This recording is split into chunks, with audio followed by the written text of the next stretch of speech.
Students, आज हम study करते हैं Heisenberg uncertainty principal. Heisenberg uncertainty principal में आता है कि इलेक्ट्रॉन की जो लोकेशन है, लोकेशन ऑफ इलेक्ट्रॉन, वो है कहाँ, पोजीशन ऑफ इलेक्ट्रॉन। जैसे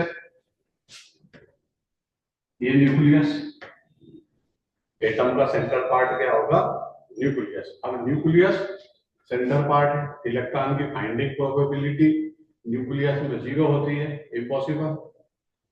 इलेक्ट्रॉन अराउंड द न्यूक्लियस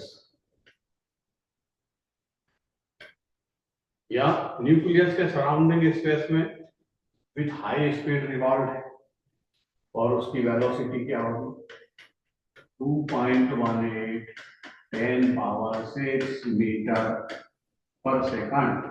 इतनी हाई स्पीड से इलेक्ट्रॉन ऑर्बिट्स में, surrounding space of nucleus orbits में वो रिवॉल्व है। ऐसी पोजीशन में या ऐसी स्थिति में उसकी पोजीशन, उसकी लोकेशन को डिसाइड करना इम्पॉसिबल है। अब हाइजेनबर्ग ने क्या बोला, हाइजेनबर्ग का अनसर्टेनिटी प्रिंसिपल है। हाइजेनबर्ग क्या, इस बात को कैसे एक्सप्लेन करते हैं समझिए। इलेक्ट्रॉन में मास होता है, mass of electron 9.10 10⁻31 kg। Lighter particle है, बेसिक पार्टिकल जो इलेक्ट्रॉन, प्रोटॉन, न्यूट्रॉन, उनमें सबसे लाइटर पार्टिकल कौन है तीनों में, इलेक्ट्रॉन। अब ये इलेक्ट्रॉन का मास है, तो इलेक्ट्रॉन की वेलोसिटी भी, इलेक्ट्रॉन का मास एंड इलेक्ट्रॉन की वेलोसिटी, इन दोनों का प्रोडक्ट बनता है मोमेंटम p, जिससे हम p से रिप्रेजेंट करते हैं। एक कि जब electron with high speed revolve है तो उसमें मोमेंटम होगा, mv होगा, जिसे हम मास और वेलोसिटी के प्रोडक्ट से सिंपली कैलकुलेट कर सकते हैं। लेकिन जब electron with high speed revolve है, सर्कुलर आ रहा है, तो उसकी पोजीशन को डिसाइड करना, उसकी पोजीशन को डिसाइड करना इम्पॉसिबल है। और अगर मान लीजिए हमने इलेक्ट्रॉन को स्टॉप कर दिया, रोक दिया, उसकी वेलोसिटी को सपोज हमने 0 कर दिया, स्टॉप कर दिया, तो पोजीशन तो डिसाइड हो गई, लेकिन मोमेंटम क्या है, 0। यही हाइजेनबर्ग का कंसेप्ट है। हाइजेनबर्ग क्या बोलते हैं कि लाइटर पार्टिकल, माइक्रोस्कोपिक पार्टिकल, जिसको हम माइक्रोस्कोप से सीन करते हैं, बाय नेट टाइप जो पार्टिकल सीन होते हैं, उन पर हाइजेनबर्ग अनसर्टेनिटी प्रिंसिपल अप्लाई नहीं होता। माइक्रोस्कोपिक पार्टिकल लाइक इलेक्ट्रॉन, उसका मोमेंटम और उसकी पोजीशन साइमल्टेनियसली कैलकुलेशन इम्पॉसिबल है। तो हाइजेनबर्ग का स्टेटमेंट क्या है, it is impossible the position of microscopic particle like electron and momentum calculation impossible. It is impossible to determination the position of electron or momentum of electron simultaneously. दोनों को एक साथ calculate करना impossible. अब ये वाले कंसेप्ट के लिए उन्होंने क्या किया, फार्मूला प्रूव किया। फार्मूला में क्या आया, डेल एक्स। डेल एक्स का मतलब होता है अनसर्टेनिटी इन पोजीशन, क्योंकि इलेक्ट्रॉन की पोजीशन में अनसर्टेनिटी है, into del p. Del p का मतलब है uncertainty in momentum, greater or equal h/4π। Heisenberg uncertainty principle का फार्मूला है कि del x and del p का प्रोडक्ट ग्रेटर होगा या इक्वल होगा h/4π। अब h क्या है, h प्लैंक कांस्टेंट है, h क्या है, प्लैंक कांस्टेंट, और इसकी फिक्स वैल्यू 6.625 10⁻34 जूल। इसको किस पर रिप्रेजेंट करते हैं, जूल। 6.625 × 10⁻34 34 जूल। आर्ग में कन्वर्ट करना है क्योंकि जूल का रिलेशन मीटर से होगा। आर्ग में कन्वर्ट करना है तो एज इट इज यहाँ 10 की पावर क्या हो जाएगी -27 आर्ग। तो अगर आपको आर्ग में रिप्रेजेंट करना है एच की वैल्यू तो फिर आपको सेंटीमीटर से कनेक्शन देना पड़ेगा, ग्राम से कनेक्शन देना पड़ेगा। 4 की वैल्यू 6 है इंटू पाई की वैल्यू 3.14, ये हो जाता है 12.56। जब आप कैलकुलेशन करते हैं तो 12.5 से भी उसको कंसीडर करके आप आंसर चेक कर सकते हो, क्योंकि 4 ऑप्शन मिलेंगे तो उसमें एक इसके नियर अबाउट आंसर आपको मिल जाएगा इस डाटा को यूज करेंगे। ये दोनों तो फिक्स होगा, ये दोनों तो कांस्टेंट है। अब डेल एक्स और डेल पी ये चेंज हो जाएगा। अब डेल पी किसके इक्वल होता है? Del p equal to m del v. Mass is always constant, mass हमेशा कांस्टेंट होता है, but del v uncertainty in velocity, velocity की अनसर्टेनिटी चेंज होती है। अनसर्टेनिटी का मीनिंग प्लस माइनस। जैसे मान लीजिए उसने हमें न्यूमेरिकल दिया कि किसी पार्टिकल का मास 100 ग्राम, पार्टिकल का मास क्या है 100 ग्राम, और डेल एक्स की वैल्यू उसके लिए डेल एक्स की वैल्यू 5 मीटर पर सेकंड प्लस और माइनस, ये डेल एक्स की वैल्यू है। तो जब हम कैलकुलेशन करेंगे, अब हमको डाटा क्या है h/4 तो फिक्स है, वो तो कांस्टेंट है।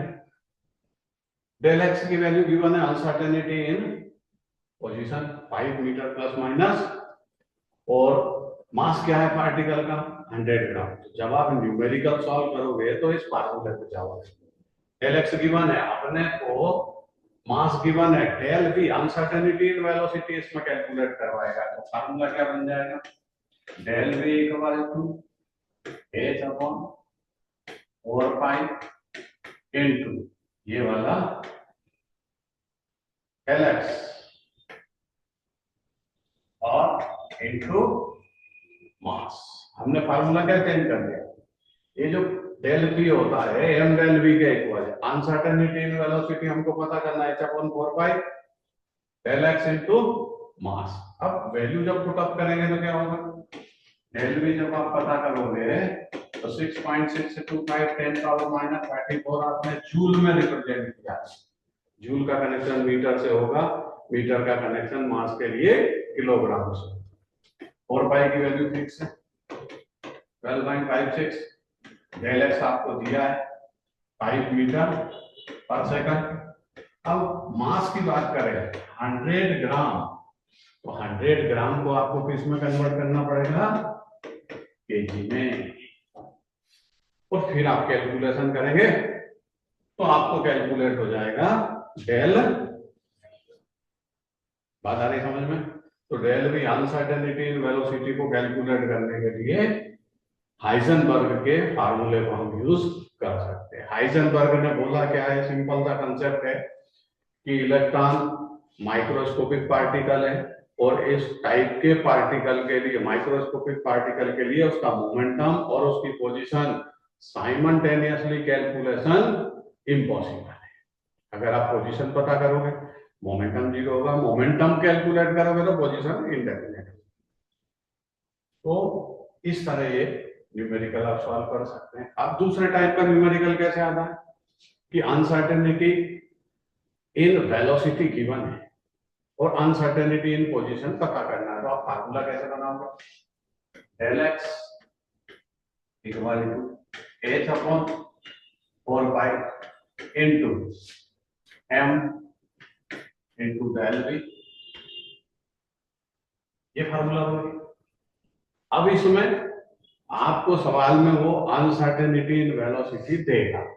क्या है अनसर्टेनिटी इन वेलोसिटी, वो है 0.1% प्लस माइनस। क्या है uncertainty in velocity, plus minus 0.1% with respect velocity of light light की वेलोसिटी के कंपैरिजन में 0.1% अनसर्टेनिटी, प्लस भी हो सकता है माइनस भी हो सकता है। तो ऐसे केस में हमको डेल भी कैसे कैलकुलेट करते हैं फार्मूले में समझिए। डेल एक्स अनसर्टेनिटी इन, हमको पता करना है अनसर्टेनिटी इन पोजीशन। एच की वैल्यू फिक्स है, वापस जूल में अप्लाई करेंगे, ये जूल अपॉन 4 पाई फिक्स है, इनटू मास, मास आप मान लीजिए वापस से 100 ग्राम मान लीजिए, तो 100 ग्राम को केजी में कन्वर्ट करोगे, ये केजी में कन्वर्ट हो गया। अब आपको वेलोसिटी कैसे पुटअप करना, बस उसका कंसेप्ट यहाँ समझना पड़ेगा। 0.01% मतलब अपॉन 100, ठीक, इंटू वेलोसिटी ऑफ लाइट, ये इंटू 10⁸ मीटर पर सेकंड। या तो आप इस पोर्शन को सेपरेट कैलकुलेट कर लीजिए, और आपकी मैथमेटिक्स बहुत अच्छी है तो आप डायरेक्ट यहाँ रखिए, फिर कैलकुलेशन करिए आंसर। तो इसको बोलते हैं हम हाइजेनबर्ग अनसर्टेनिटी प्रिंसिपल। दो टाइप के इसमें न्यूमेरिकल आते हैं, सिंपल सिंपल से, जब नीट जेई का पेपर थोड़ा सा टफ होता है या उसको टफ बनाना है, स्टूडेंट को परेशान करना है, तो इस तरह के न्यूमेरिकल आपको एग्जाम में मिलेंगे। और मान लीजिए स्टूडेंट को परेशान नहीं करना एग्जामिनर को, तो एटॉमिक स्ट्रक्चर से कोई सिंपल कंसेप्ट का क्वेश्चन भी वो दे सकता है। क्या देगा क्या नहीं देगा ये वही जाने, हमको तो केवल स्टडी करके प्रैक्टिस करके अपनी वो तैयारी करना है कि टफ से टफ पेपर आए या सिंपल से सिंपल पेपर आए, हमें स्कोर करना है। ओके, यदि शुभकामनाओं के साथ अगला वीडियो अगले हेडिंग के साथ फिर मुलाकात करेंगे। Okay, thank you.